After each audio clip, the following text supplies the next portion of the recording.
Hai, Teteh apa kabar nih Teh sekarang? baik dong, alhamdulillah banget. Alhamdulillah. Kalau kan gini nih Teh, kita sekarang mau berbincang-bincang. Kita ada di kegiatan B-Talk atau BEM Talk. Nah, jadi di sini suasananya kita jangan tegang gitu ya Teh ya, kita relax, Iya, agak santai gitu. Nah, ya boleh, sekarang boleh. iya. Nah, sekarang kita di sini mau ngobrolin nih Teh, gimana sih pengalaman Teteh menjadi seorang relawan COVID-19?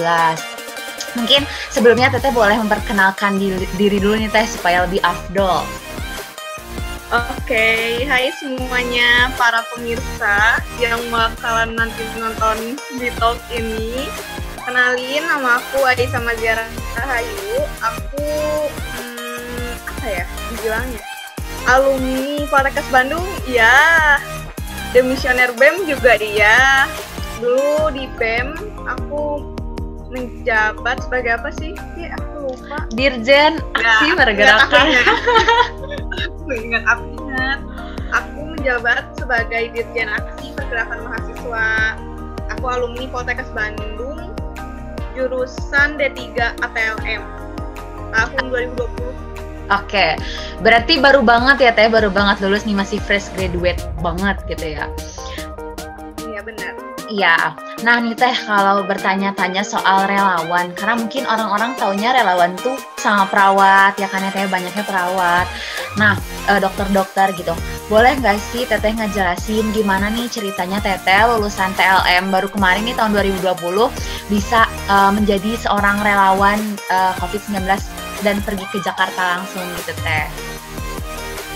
Kalau ceritanya sih panjang banget ya, karena sebelumnya aku dan teman-teman juga di sini banyak, kita dulunya tuh relawan juga di kampus. Jadi kan Poltekkes Bandung punya lab COVID sendiri nih, nah kita juga jadi relawan di sana. Nah terus dari dinas Jakarta itu minta langsung ke kampus untuk ada apa ya kayak permintaan relawan gitu deh untuk batch ke berapa ya, kalau nggak salah batch ketiga gitu atau batch kedua, aku lupa. Jadi kita ikut daftar ke sana. Awalnya sih kayak coba-coba dulu aja, karena kan menurut kita tuh pengalaman di kampus tuh masih kurang, karena kita kan cuma jadi swabber doang nih di kampus, jadi cuma yang nge-swab doang, belum di bagian labnya. Nah, jadi kita coba-coba nih buat daftar di Jakarta, dan gak disangka sih banyak banget ya yang daftar gitu di Jakarta, bisa sampai berapa ribu gitu kemarin yang daftarnya, tapi yang diterimanya emang cuma 1000-an, dan yang diambil cuma 700 waktu angkatan aku, yang batch ke-3, ke-2 gitu. Nah, terus dari analis Poltekkes Bandung, alhamdulillahnya banyak yang keterimanya, emang rata-rata masuk ke sini, ke Jakarta gitu. Itu sih awal-awal mulanya ya, kenapa bisa di sini gitu, selain dari pengen tahu nih tentang COVID itu kayak gimana sih sebenarnya, karena di Bandung kayak gitu-gitu aja kan COVID, malah sekarang kemarin aku pulang tuh udah kayak nggak ada aja COVID gitu, padahal di Jakarta tuh masih kayak aware-nya tuh masih bener-bener aware banget, tapi di Bandung tuh udah kayak udah nggak ada aja gitu aware-nya gitu loh. Iya, bener banget ya Teh. Ya udahlah gitu ya, masyarakat udah semakin sedikit lagi nih kepekaannya buat COVID ini. Nah, Teh kalau boleh tahu dari jurusan ATLM sendiri itu kemarin berapa orang ya Teh diambilnya? Kemarin sih lumayan banyak ya, kalau misalnya di total di luar dari relawan di rumah sakit karena saya kan di RSUD Cengkareng, itu di RSUD Cengkareng aja 14 orang itu analis Poltekkes Bandung semua. Terus ada juga di Labkesda Jakarta, terus itu ada di Ekman juga. Kalau di total sih yang di Jakarta untuk relawan itu semua bidang kesehatan gitu, maksudnya analis, tapi di beberapa rumah sakit atau misalnya dinas-dinas kesehatan di Jakarta itu di total mungkin ada sekitar 30 atau 40 lebih lah. Lumayan banyak sih di sini. Iya, cukup banyak banget ya Teh, berarti terbuktilah ya bahwa lulusan Poltekkes Bandung bisa dipercaya gitu, walaupun masih fresh graduate langsung bisa dihadapkan ke situasi yang sedang genting ini gitu ya Teh ya. Iya benar. Nah, kalau ngobrolin soal relawan nih Teh, pasti banyak banget pengalaman-pengalaman baru yang Teteh dapetin. Kalau boleh tahu, kesan pertama Teteh menjadi seorang relawan tuh kayak gimana sih? Soalnya saya penasaran juga gitu. Kalau untuk kesan pertamanya nih ya, aku bakalan cerita yang di sini aja kali ya, karena bener-bener banyak pengalaman tuh yang di Jakarta kalau menurut aku. Karena ini tuh sesuatu yang beda dan ini bener-bener takjub banget sih aku bisa jadi relawan di situ. Bener-bener bersyukur banget karena emang bener-bener apresiasi dari Dinas Jakartanya tuh bagus banget, dari mulai fasilitas, terus insentif dan lain-lain tuh ada gitu dari mereka. Jadi kayak udah nyaman aja kalau urusan untuk penghidupan pribadi. Terus kalau untuk di bagian COVID-nya tuh, ini tuh banyak banget yang pengen diceritain sih sebenarnya ya, karena apalagi aku yang di RSUD Cengkareng nih, yang bukan sih, malah jadi rujukan COVID di Jakarta, salah satu rujukan COVID di Jakarta. Kita kan ada ruangan-ruangan COVID sendiri. Di sana kita nge-swab di ruangan-ruangannya juga, terus ada lab PCR-nya juga kita meriksa sendiri. Itu tuh jadi suatu pengalaman yang benar-benar keren banget sih menurut aku, karena momen kayak gini tuh nggak bisa diulang. Sedangkan banyak orang yang takut buat ada di dalam si COVID ini gitu. Padahal aku sendiri tuh nggak tahu kenapa dari awal adanya COVID pengen tahu banget, ini tuh kenapa sih bisa ada gini tuh, kenapa sih kayak gini, kayak karena kan orang-orang kayak mikir emang ada ya COVID, emang gimana sih gejalanya gitu, emang kayak gimana sih, emangnya bener ya ada, sampai ada orang yang bilang kalau aku nggak percaya ada COVID. Tapi sejak aku kerja di sini itu bener-bener kayak COVID itu ada, udah itu doang. Kayak ini tuh beneran ada, ini tuh bukan konspirasi yang kayak orang-orang ngomong itu, ini tuh enggak, ini tuh bener ada. Karena yang bener-bener aku salutin tuh pas aku nge-swab tuh ke ruangan ICU-nya RSUD Cengkareng, di situ tuh bener-bener ada orang yang emang udah nggak ini aja, udah nggak tahu deh hidupnya berapa hari lagi. Bahkan pas di swab aja tuh dia udah nggak bisa ngomong, udah nggak bisa nyaut, dia udah dipasangin alat di hidung, napas tuh udah bener-bener ngikutin ventilatornya, kayak ventilator ngisep, dia tuh juga ngisep udara juga gitu. Jadi kayak bener-bener udah di ujung banget gitu umurnya. Itu tuh di yang ICU-nya Cengkareng tuh. Terus pas di swab dia nggak sadar dia di swab, pas udah beres di swab periksa 2 hari kemudian meninggal. Ada yang kayak gitu. Terus nge-swab anak kecil tuh, itu tuh pengalaman yang bener-bener kayak aduh aku nggak pernah deh di Bandung kayak gitu nge-swab anak kecil, apalagi bayi baru lahir 1 hari, bahkan bayi yang bukan 1 hari malah hitungan jam kali ya, itu udah harus di swab paginya, karena kan harus dicek ya positif atau negatifnya, atau ada transmisi dari ibunya atau enggak, kayak gitu. Banyak banget pengalaman di Cengkareng tuh yang bener-bener bikin aku kayak ngerasa ya Allah, aku tuh bersyukur banget loh bisa ada di sini itu. Karena apa ya, menurut aku sih COVID tuh nggak harus ditakutin, karena ya mau gimana lagi, emang ada gitu. Mentalnya juga emang harus kuat ya, salah satunya dengan kayak gini aku bisa jadi kuat. Ya mantap banget ya Ais, mungkin bisa lebih memaknai hidup ya Teh ya gitu. Apalagi kita apalagi kita yang sekarang masih alhamdulillah banget gitu ya, sehat-sehat aja gitu, sampai sekarang masih sehat. Nah, mengenai tadi kan Teteh udah sedikit nih cerita-cerita Teteh nge-swab dan lain-lain. Kalau kegiatan sehari-hari nih Teh yang rutin banget Teteh lakuin tuh kayak gimana sih Teh di sana? Apakah kerjanya tuh benar-benar persif kah, atau dari hari Senin sampai Jumat aja kah, atau seperti apa? Kalau di labnya sendiri sih kita kerjanya dari Senin sampai Sabtu ya.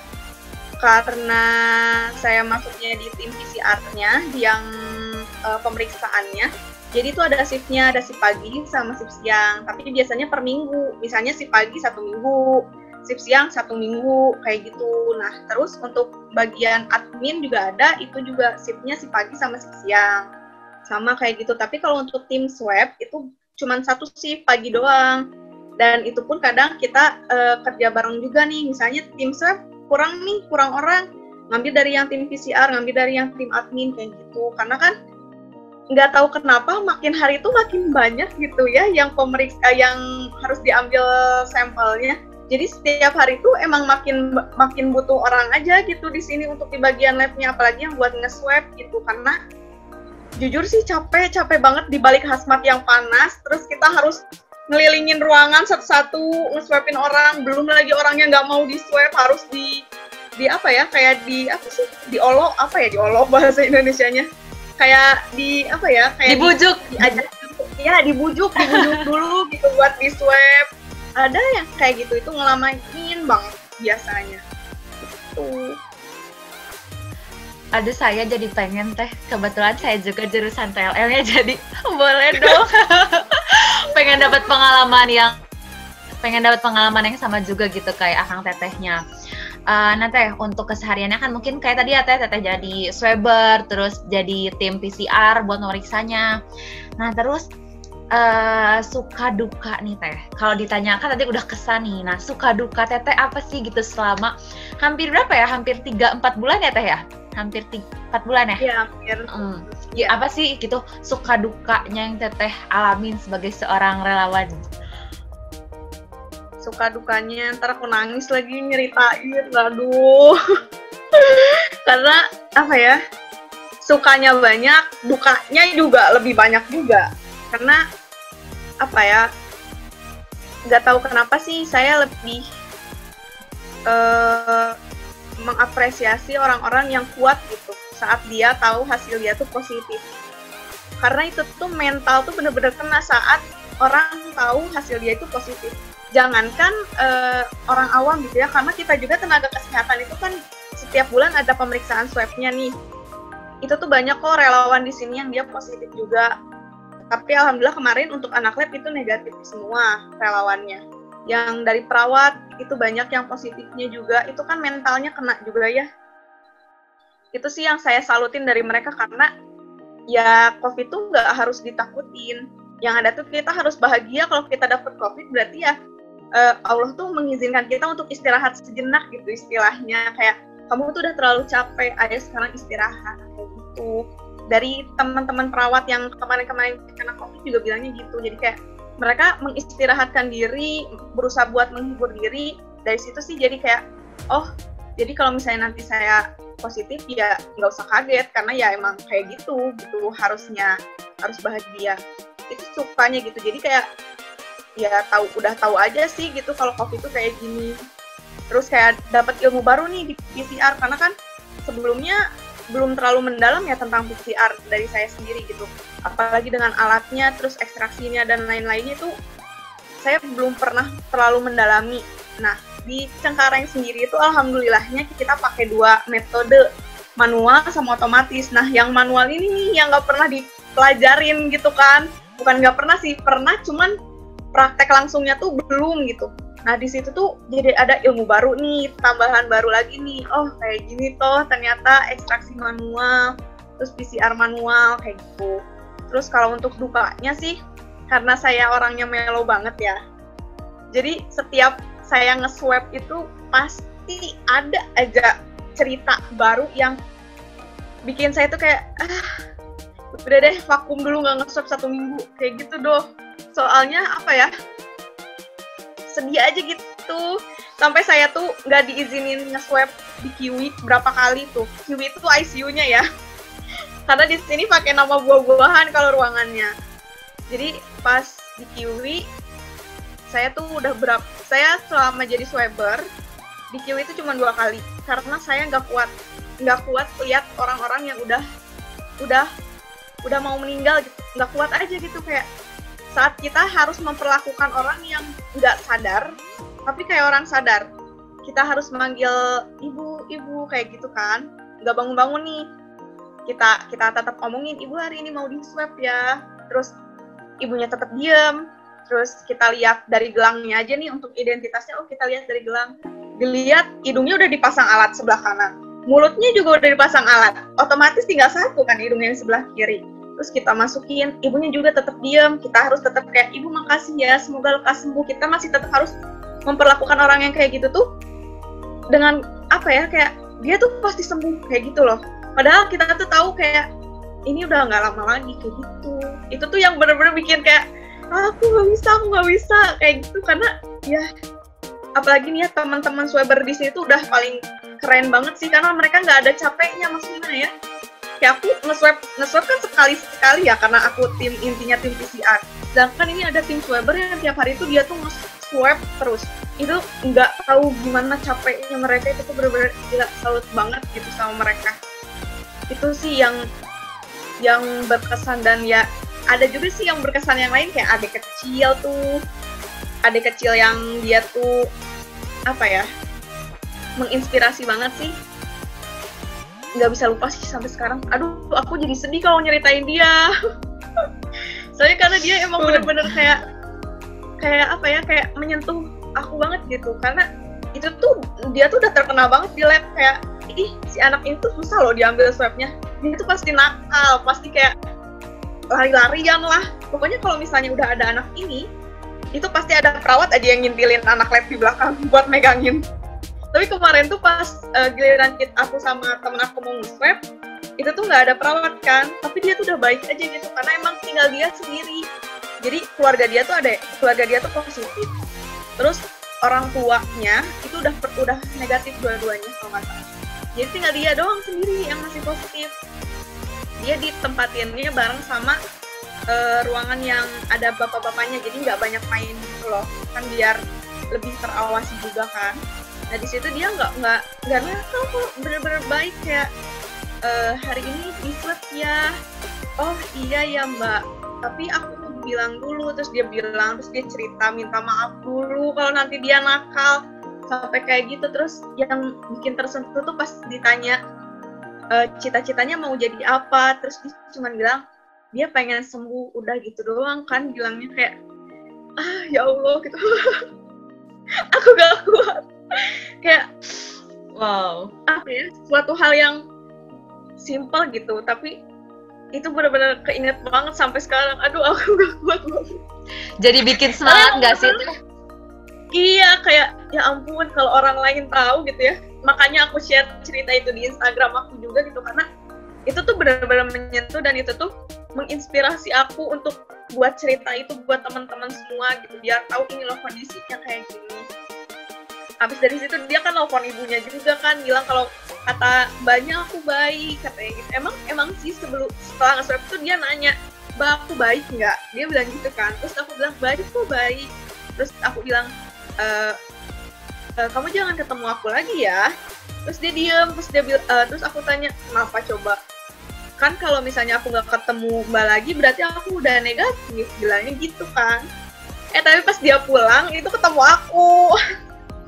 Tapi ketemu aku lagi nggak pakai hazmat kan, dia kayak yang bingung. Terus aku panggil, terus dia bingung gitu, itu siapa? Ingat enggak? Ditanya gitu, dia langsung bilang, oh inget, yang mbak-mbak itu ya, yang mbak-mbak waktu itu nge-swab aku ya. Dia bilang kayak gitu, ih aku ketemu, tapi kan aku udah negatif, ya kayak gitu. Di situ tuh kayak, ya ampun, aku seneng banget gitu lihat dia udah negatif, karena bener-bener abis bikin cerita itu, aku bener-bener pas naruh sampel dia tuh aku bilang, tolong kalau udah ada hasilnya aku pengen lihat, aku bilang gitu kan, karena nggak tahu kenapa aku pengen banget dia negatif gitu, biar dia bisa cepet pulang.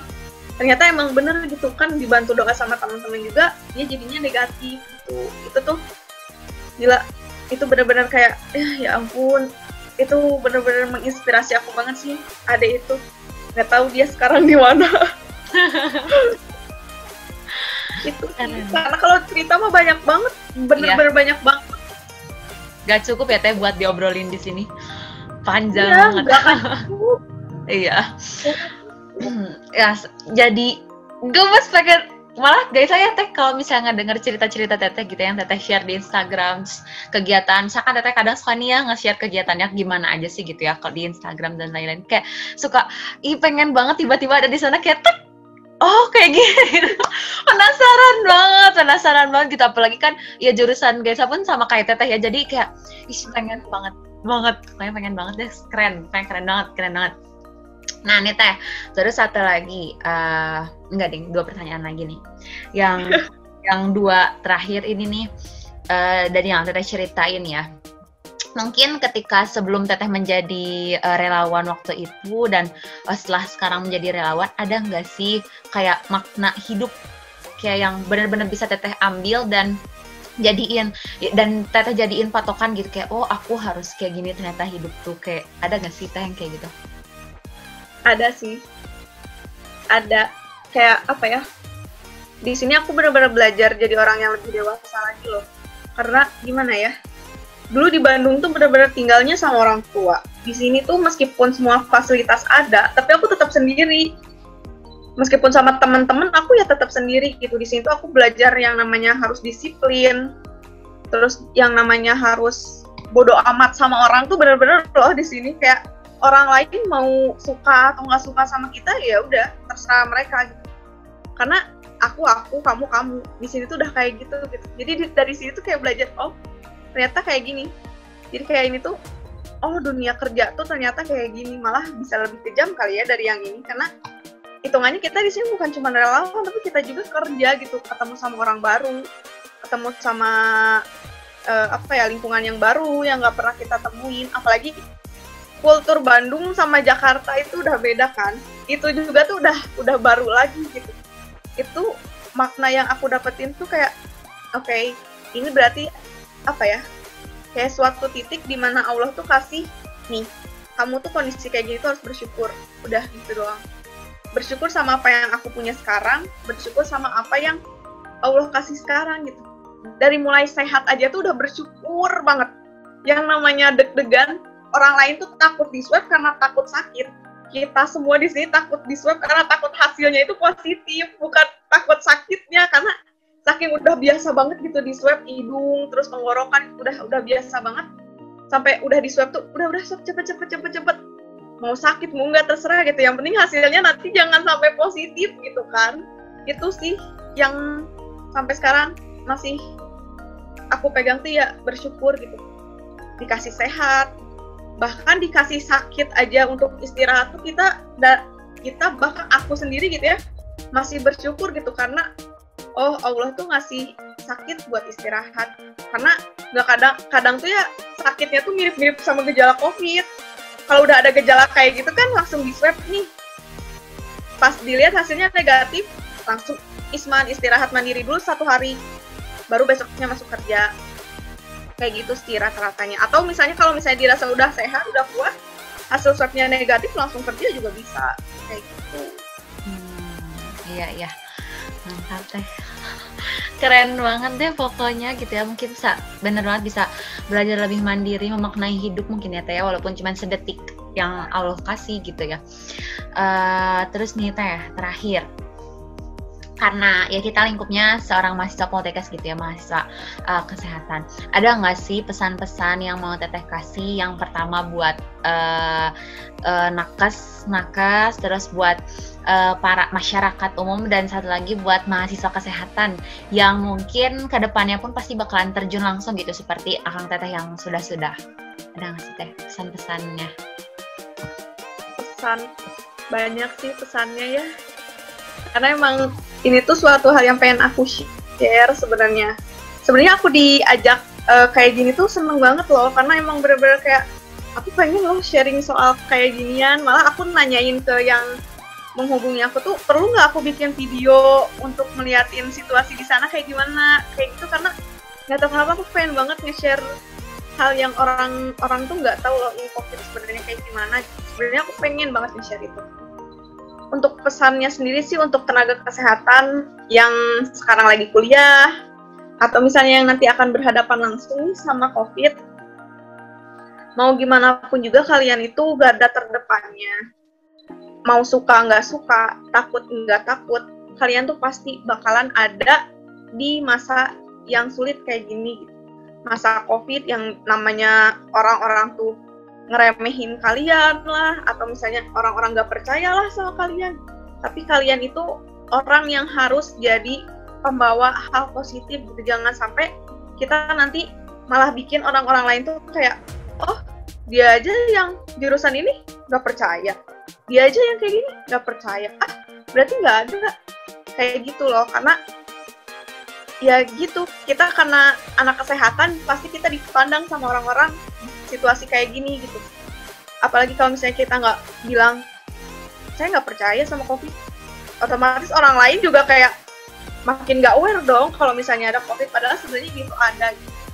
Jadi ya diterimain aja gitu, suka nggak suka sama COVID ya terima aja gitu. Karena ini tuh bukan soal kita melindungi diri kita, tapi soal kita melindungi diri kita dan orang lain gitu.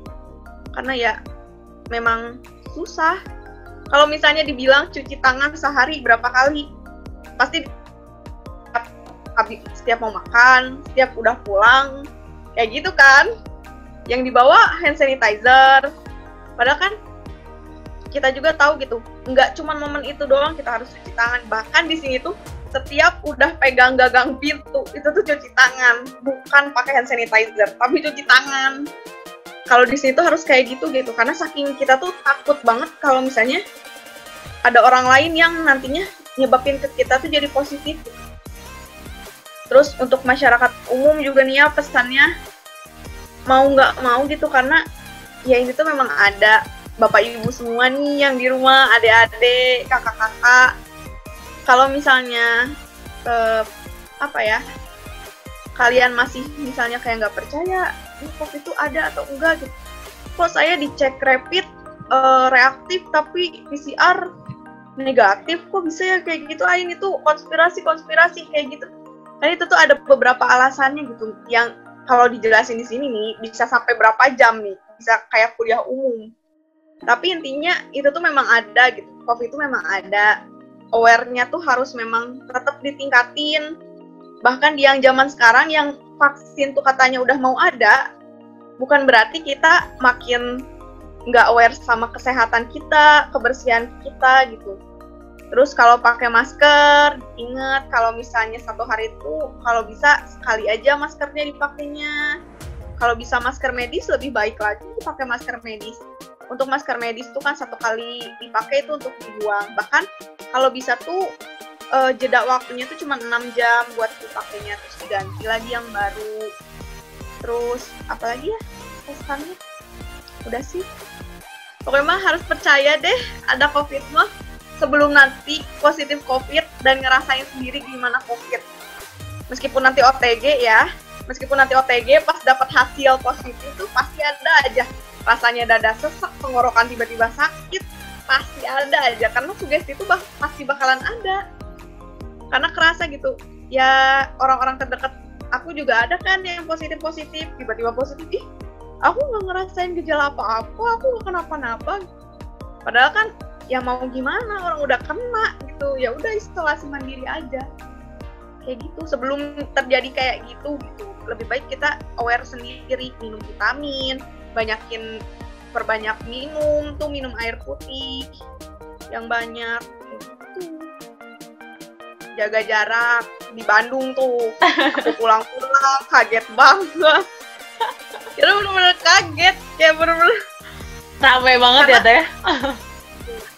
Aku di Jakarta nih ya, karena penginapan aku di RCC Sunter, Jakarta Utara, dan aku kerjanya di RSUD Cengkareng, Jakarta Barat, kita kan pakai jemputan nih. Jemputan tuh dari pagi sampai, misalnya aku sih paginya tuh setengah 6 berangkat dari sini, nyampe Cengkareng jam 6-an, itu udah siap-siap mau dinas. Jam 7 mulai dinas. Dari jam 7 sampai jam 3, untuk anak lab tuh jam 3, karena pemeriksaannya bejibun banget, banyak.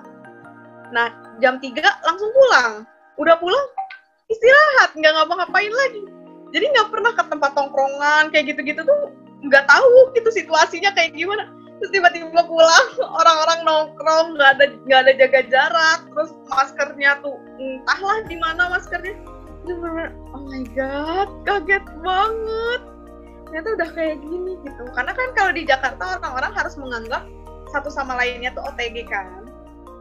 Dan mungkin bisa tuh di Bandung sama satu sama lain tuh OTG. Cuman ya nggak tahu aja sebelum diperiksain PCR-nya gitu. Tuh loh. Iya, malah teh kadang kalau misalnya sama teman-teman gitu ya, kalau misalnya lagi jalan nih, kan rame banget ya Bandung, wah rame. Kendaraannya kalau misalnya di jalan rame, di tempat nongkrong apalagi gitu ya.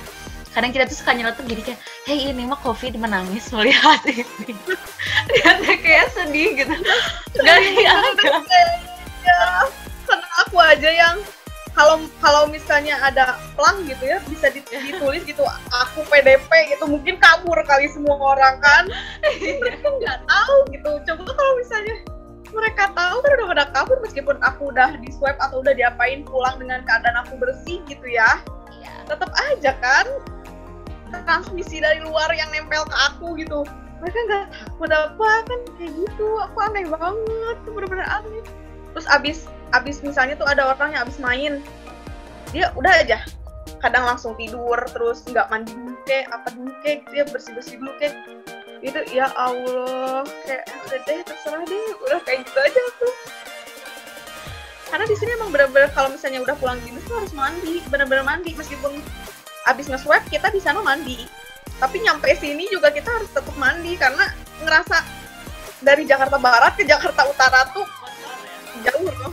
Itu tuh banyak banget aerosolnya kan. Wah gila, kalau nempel di badan gimana? Wah udah bener-bener udah deh mandi kayak gitu kalau di sini. Karena entah karena kita semua relawan gitu ya, jadi kayak aware-nya lebih tinggi lagi karena kita yang berhadapan langsung, dan peluang kita untuk kena COVID-nya juga lebih tinggi. Entah karena itu, entah gimana gitu. Emang dilihat-lihat nggak percaya aja gitu kalau COVID itu ada. Karena pasti setiap buka Twitter, buka apa, pasti orang-orang bilang, aku nggak percaya sama COVID, aku nggak percaya. Rasanya tuh kalau ada orang yang ngomong gitu, pengen aku bawa ke rumah sakit, terus aku pakein hazmat, aku masukin ke dalam nih COVID nih lihat.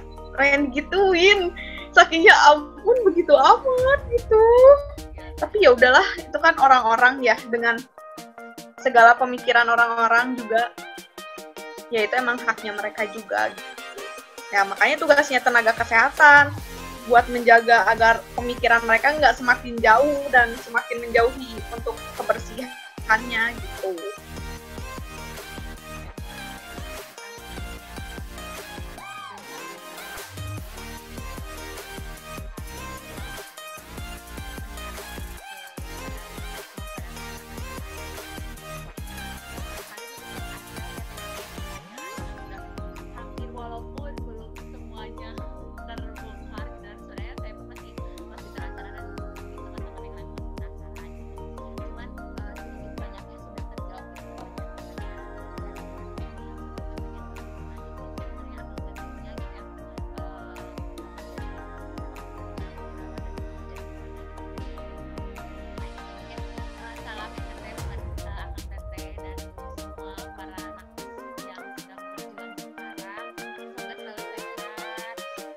Amin.